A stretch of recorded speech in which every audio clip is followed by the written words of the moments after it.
श्री गणेशाय नमः। अतः त्रयोदशोऽध्यायः। सूत उवाच सोढुं नेतु दिवं जाते राज्यं चक्रे पुरूरवाः सगुणश्च सुरूपश्च प्रजारञ्जनतत्परः प्रतिष्ठाने पुरे रम्ये राज्यं सर्वनमस्कृतम् चकार सर्वधर्मज्ञः प्रजारक्षण तत्परः मन्त्रः सुगुप्तसत्तस्या सीतपरत्राभिज्ञाता तथाह सदैवोत्साहशक्तिश्च प्रभुशक्तिस्तथोत्तमा सामदानादयः सर्वे वशगास्तस्य भूपतेः वर्णाश्रमात् स्वधर्मस्थान् कुर्वन् राज्यं शशास यज्ञांश्च विविधांश्चक्रे स राजा बहुदक्षिणान् दानानि च पवित्राणि ददावथ नराधिपः तस्य रूपगुणौदार्य शीलद्रवीण विक्रमान् श्रुतवोर्वशिवशीभूता चकमेतं नराधिपम् ब्रह्मशापाभितप्ता सा मानुषं लोकमास्थिता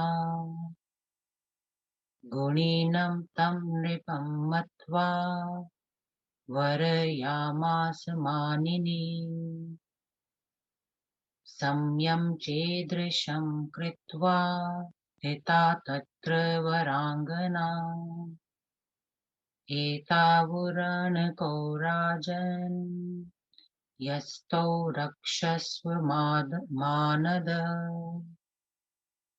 घृतं मे भक्षणं नित्यम् नान्यत्ति किन्नृपाशनम्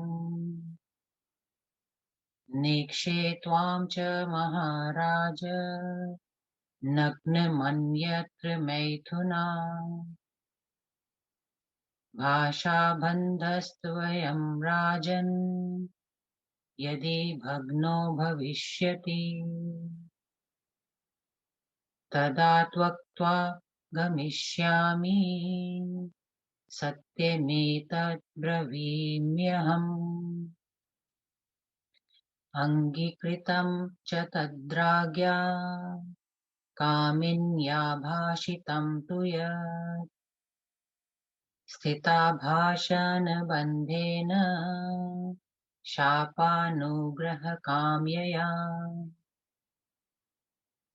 रेमे तदा स भूपालो लीनो वर्षगणान् बहून् धर्मकर्मादिकं त्यक्त्वा चोरवश्यामदमोहितः एकचित्तस्तु सञ्जातस्तन्मनस्को महीपतिः न शशाक तया हीनः क्षणमप्यति मोहितः एवं वर्षगणान्ते तु स्वर्गस्थः पाकशासनः उर्वशीं नागतां दृष्ट्वा गन्धर्वा नाह देवरा उर्वशीमान्यध्वं भो गन्धर्वाः सर्व एव हि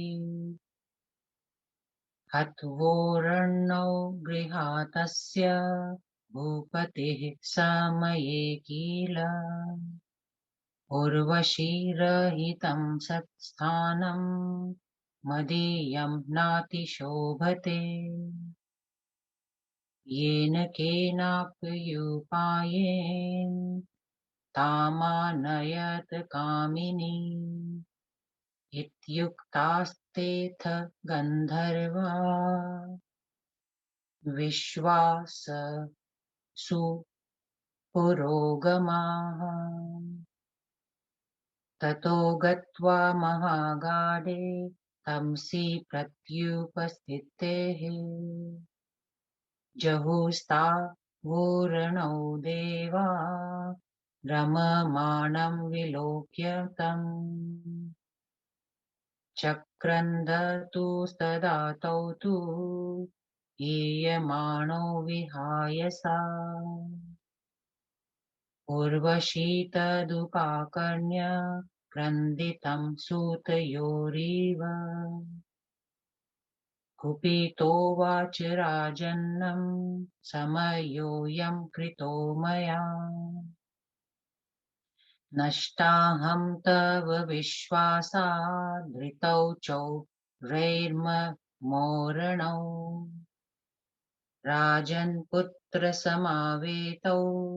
त्वौ त्वं किं शेषे स्त्रिया समः हता अस्मयहं कूनाथेन न पुंसा वीरमानिना पूरणौ मे गतौ चाध सदा प्राणप्रियौ मम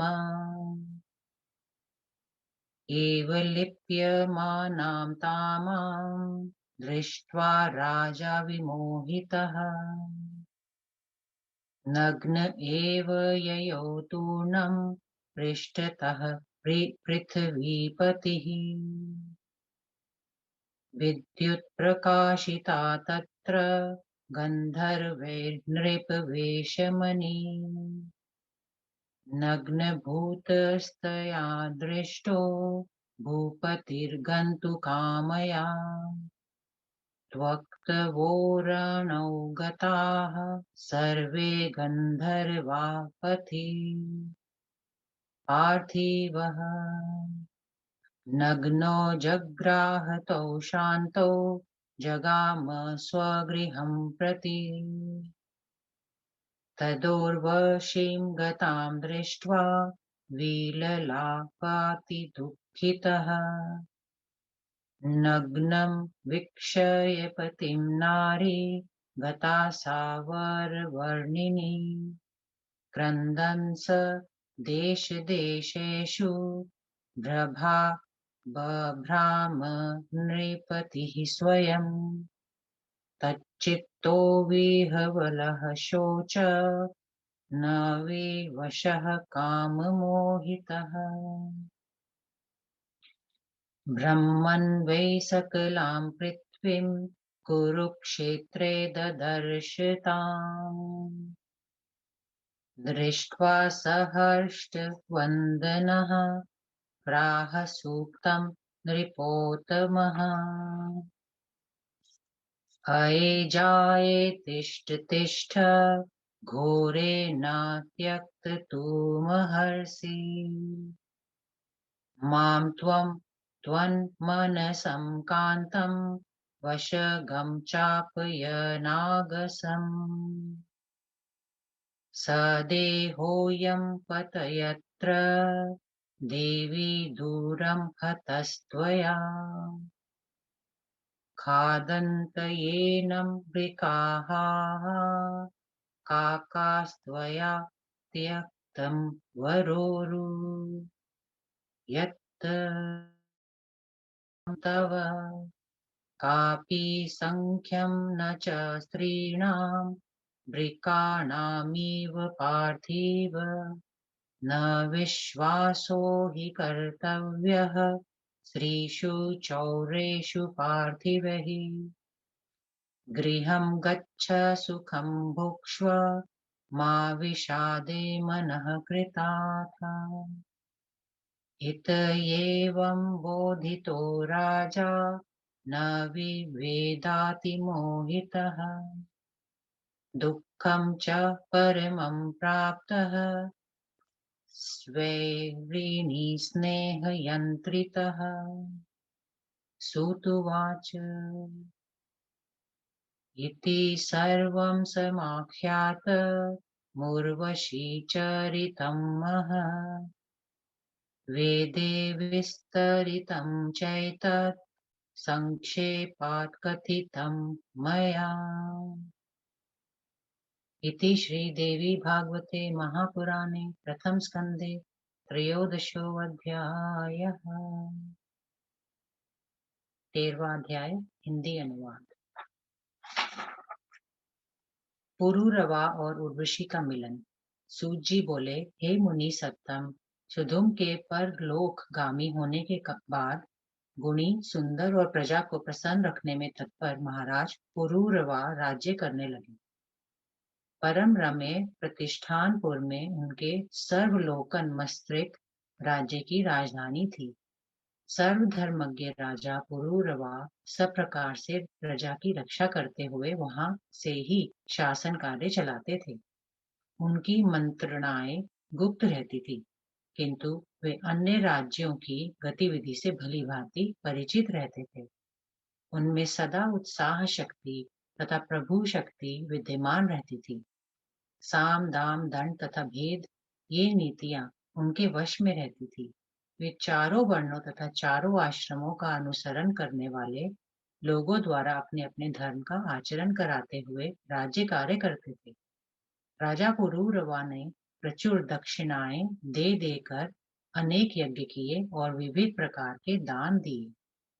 उनके रूप गुण उदारता शील ऐश्वर्य तथा पराक्रम की प्रशंसा सुनकर उर्वशी अप्सरा उन पर मोहित हो गई और उन्हें चाहने लगी। ब्रह्मा जी के शाप से संतप्त होकर वह स्वर्ग से मृत्युलोक में आ गई।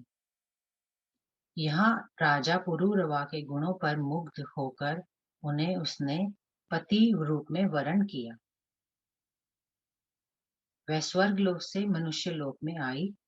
उस सुंदरी अप्सरा ने राजा के समक्ष 3 शर्तें रखी, जिनमें से पहली शर्त में उसने कहा, हे राजन, इन दोनों मेढ़े के बच्चों को मैं धरोहर के रूप में आपके पास रखती हूँ।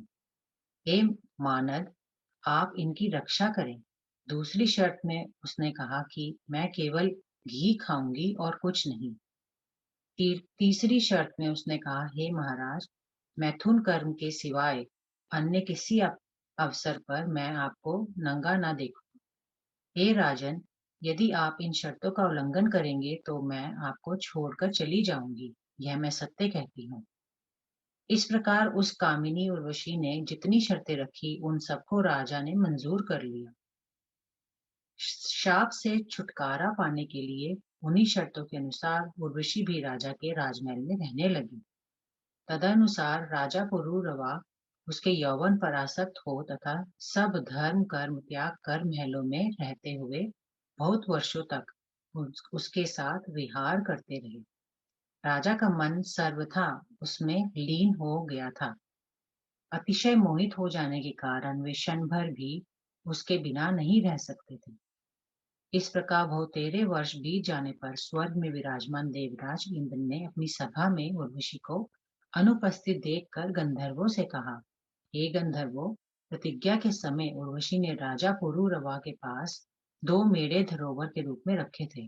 उन्हें चुराकर तुम लोग उर्वशी को यहाँ ले आओ। उर्वशी के अभाव में मुझे यह स्थान अच्छा नहीं लगता। अतएव जिस किसी उपाय से संभव हो उसे यहाँ ले आओ। देवराज के आदेशानुसार वे विश्वावसु आदि गंधर्व चल पड़े और रात्रि के गहन अंधकार में राजा को विहार करते देखकर उन्होंने उन दोनों मेढ़ों को चुरा लिया और आकाश मार्ग से भाग खड़े हुए। हरण किए जाने पर आकाश में दोनों मेढ़े चिल्लाने लगे। बालक की तरह पले हुए उन मेढ़ों की चिल्लाहट सुनी तो उर्वशी ने कुपित होकर राजा पुरूरवा से कहा कि मैंने आपके समक्ष जो पहली शर्त रखी थी वह भंग हो गई है। आप पर विश्वास करके मैं बर्बाद हो गई। मेरे प्यारे मेमनों को चोरों ने चुरा लिया। हे राजन, उन दोनों को मैं पुत्र की तरह मानती थी। अब भी आप स्त्रियों की तरह पड़े सो रहे थे। हाय, अपने को वीर समझने वाले किंतु वास्तव में निपुंसक इस अधर्म स्वामी के कारण मेरा सर्वनाश हो गया। सदा से प्राणों के समान प्रिय मेरे दोनों मेरे आज गायब हो गए। उसे इस प्रकार बिलखलाती देखकर उस पर आसक्त राजा पुरूरवा उन चोरों का पीछा करते हुए नंगे ही दौड़ पड़े। उसी समय गंधर्वों ने राजमहल में बिजली चमका दी, जिससे उर्वशी ने राजा को नंगा देख लिया। इसके बाद वे गंधर्व उन दोनों मेढ़ों को वहीं छोड़कर भाग गए और थके तथा नंगे राजा पुरूरवा मेढ़ों को देखकर राजभवन में लौट आए। यहाँ पहुंचकर उन्होंने देखा कि उर्वशी चली गई है। तब अतिशय दुखी होकर वे विलाप करने लगे, किंतु शर्त के अनुसार अपने पति को छोड़कर उर्वशी चली गई थी। अब काम मोहित विहल विवश एवं एकमात्र उर्वशी में आसक्त राजा पुरूरवा करुण क्रंदन करते हुए देश देश में घूमने लगे। इस प्रकार समस्त पृथ्वी का चक्कर लगा देने के बाद उन्होंने उर्वशी को कुरुक्षेत्र में देखा। उसे देखते ही प्रसन्नता से उनका मुख खिल उठा और उन्होंने यह सूक्त कहा, हे भयंकर नारी, ठहरो ठहरो, तुम मुझे त्यागो मत। मेरा मन तुम्हें में ही लगा हुआ है। मैं अब भी तुम पर आसक्त हूँ। इस प्रकार मुझ निरपराध तथा अपने वशवर्ती पति को ना छोड़ो। हे देवी, यदि तुम त्याग दोगी तो तुम्हारे द्वारा खींचकर इतनी दूर लाया हुआ यह शरीर निष्प्राण होकर गिर जाएगा और सुजंघे इसे भेड़िए तथा कौए खा लेंगे। इस तरह बिलखिलाते हुए दुखित, दीन, थके, कामार तथा अत्यंत विवश राजा से उर्वशी बोली। उसने कहा, हे नृपा शार्दुल, आप मूर्ख हैं। आपका ज्ञान कहाँ चला गया? हे पृथ्वीपति, भेड़ियों के समान क्रूर रूप वाली नारी जाति का किसी पर भी प्रेम नहीं होता। पृथ्वी पर रहने वाले लोगों को चाहिए कि वे स्त्रियों और चोरों पर कदापि विश्वास न करें। अब आप घर जाइए और आनंद करिए। मन में विषाद को मत आने दीजिए। अत्यंत आसक्त होने के कारण उर्वशी के समझाने पर भी राजा को ज्ञान नहीं प्राप्त हुआ। उस स्वेच्छाचारिणी अप्सरा के स्नेह में जकड़े रहने के कारण उन्हें अपार दुख हुआ। सूत जी बोले, हे मुनिगण, इस प्रकार मैंने महान उर्वशी चरित्र कह सुनाया। ऋग्वेद में विस्तार के साथ इस चरित्र का वर्णन किया गया है। यहाँ मैंने संक्षेप में यह कथा सुनाई है। इति श्रीदेवी भागवते महापुराणे प्रथम स्कंदे भाषाटीकायां त्रयोदशो अध्यायः। ॐ श्री दुर्गा देव्यै नमः।